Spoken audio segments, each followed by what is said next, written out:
11. My sister begged me not to marry him. Then she disappeared before the ceremony. The kerosene lamp still burned, though morning had already climbed. Window. Its glass shook a little each time the wind pressed against the wooden frame. Flour dust lay across the table like pale snow, soft under my fingertips when I touched it without meaning to. My wedding dress hung too close to the wood stove, smelling faintly of smoke and old starch. I stood barefoot on the pine floor, listening to the house breathe in slow creaks. I did not know yet that the silence was already a message. What I am about to tell you, I have never said aloud without my hands shaking. I am Mary Amish Home, speaking here on this channel as if we are sitting across the same quiet table. If this story stays with you, subscribe and stay close to these memories with me. Tell me in the comments, have you ever ignored a warning that later came back in your thoughts at night? The floor was colder than it should have been for June. Cold enough to wake the skin, cold enough to make stillness feel like warning. I stood there with flour on my fingers, staring at the dress I had pressed the night before, now hanging like it belonged to someone else. The kerosene lamp hissed softly behind me, small flame bending each time the wind pressed the house. Outside, the barn hens shifted without sound. Inside, I could hear my own breathing too clearly. I kept thinking the house was waiting for a second voice, but none came. Only the absence of footsteps that should have been there. The quilt lay across the table, unfinished. One square was missing, always that one square. My fingers brushed its empty space as if it might answer me. I remember thinking I had stitched it wrong, though I knew I had not. Thread was pale, almost the color of bone, laid neatly where someone else should have finished it. My wedding morning was supposed to feel full of movement. Instead, it felt paused, like breath held too long.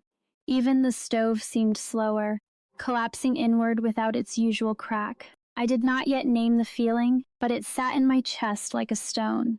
In my community are ways of living that do not need many words. Ordnung is one of them. It is not only rules, it is the shape of belonging. I was taught that a woman's peace comes from fitting into what is already set before her. To question too sharply is to invite Hochmut, a kind of pride that breaks quiet bonds. That is what they said. But my sister Hannah once looked at me differently. Not angry, soft either. Just certain. Not him, Mary. Not this man, she said that night while folding cloth.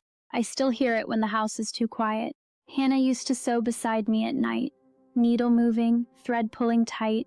Her hands never stayed still for long.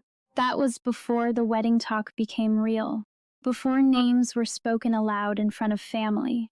She would pause when his name came into the room, just for a moment too long. I noticed it, but did not ask. There was one night she pricked her finger so deeply the blood bloomed on white cloth. She only wiped it and kept sewing. The unfinished quilt came from those nights. She said it was for peace in the new home. She never touched that missing square. One night, she leaned close to the lamp and spoke so quietly, I almost missed it. Some men bring quiet trouble into a house, she said. Then she went back to stitching as if nothing had been said. I remember watching her face, trying to understand what part of her knew something mine did not. I also remember choosing not to follow that thread of thought. That choice still follows me. There were questions I could have asked. I did not. The house was warmer when I stayed silent, or so I told myself then. Quilts stayed between us, like a shared secret neither of us fully held. One night, she leaned close to the lamp and spoke so quietly I almost missed it. Some men bring quiet trouble into a house, she said. Then she went back to stitching as if nothing had been said. I remember watching her face, trying to understand what part of her knew something mine did not. I also remember choosing not to follow that thread of thought. That choice still follows me. There were questions I could have asked. I did not. The house was warmer when I stayed silent, or so I told myself then. Quilts stayed between us like a shared secret neither of us fully held. Morning moved forward without waiting for me. Bread was kneaded too early, hard. Salt added twice without thought. Outside, I heard wagon wheels before I saw them, carrying his family closer in slow rhythm. Sound reached the kitchen like a second heartbeat I did not choose. Hannah had said she would come before the first bell. That was what she promised. I kept looking at the road through the small window above the sink, where dust usually rose first when people arrived. It was nothing yet, only still air and the sense of time stretching longer than it should. I turned toward the window again, and I thought I heard footsteps on the lane. Just once, a single careful step in the gravel. My hand lifted without meaning to, as if to greet someone who had not yet arrived. The curtain moved slightly from the wind, brushing my wrist like a warning I could not yet understand. And then the sound did not come again. The curtain still moved a little after the sound was gone, just a thin sway, breath leaving a room that no longer needed it. I kept my hand lifted, half waiting, half ashamed of waiting. Outside, the lane looked the same as it always did, packed earth holding no memory of footsteps. The air smelled faintly of wet wood and early hay. No one had passed. My heart was steady but wrong, like it had missed a beat it was not allowed to name. I stood there thinking the road might still give me an answer if I stayed still long enough. It did not. She did not come. Not before the first bell.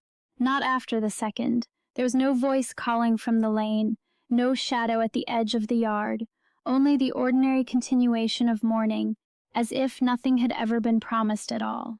The wedding kept its shape without her. People arrived. Chairs were placed. Bread was broken, and still, I kept glancing toward the road, expecting the absence to correct itself. I remember thinking how strange it was that a life could continue so fully when someone important had simply not appeared. No note was found. No message tucked into cloth or wood. No sign that she had started and turned back. The quilt remained on the table for a long moment before someone folded it without asking me. The missing square stayed open in my mind, even when my hands were busy with ceremony tasks I no longer remember choosing. I waited for explanation like a person waits for rain after thunder. It never came, and slowly I began to understand that this was not interruption. It was conclusion without sound. It was only later that I understood what I had mistaken. I thought she would stop the marriage. I thought warning meant arrival, but warning can also mean distance. A line drawn too late becomes a departure instead of a rescue. Hannah did not refuse the wedding in public. She refused to step into it at all. And in that refusal, she left no argument behind, only space. I did not speak her name that day. I helped serve food. I smiled in the way expected of me. The house did not break. It simply adjusted around her absence. In the days after, I began to understand something I had never been taught directly. Silence is not always agreement. Sometimes it is the only form of leaving that does not create more harm. Hannah may have been protecting me, or she may have been saving herself from repeating a warning no one would hear. Both things are true at once. That is what I carry now. If you are listening closely, I am asking you something gently. Have you ever realized too late that someone's silence was not emptiness, meaning you did not yet know how to read? Weeks passed before I stopped looking at the road. Even then, my eyes still turned there without permission. The quilt was placed in a cedar chest, folded carefully over itself, missing square pressed flat as if it had never mattered. But it mattered. It still does. Sometimes I wake and think I hear footsteps on gravel again. Just once. Just enough to make my hand move toward a door that is no longer waiting. The house feels different now. Nothing in it has changed shape. Only what it holds has changed meaning. If you ever stand in a quiet morning and feel that someone has already left before you could understand why, remember this. The road was never empty. It only learned how to let her go before I did.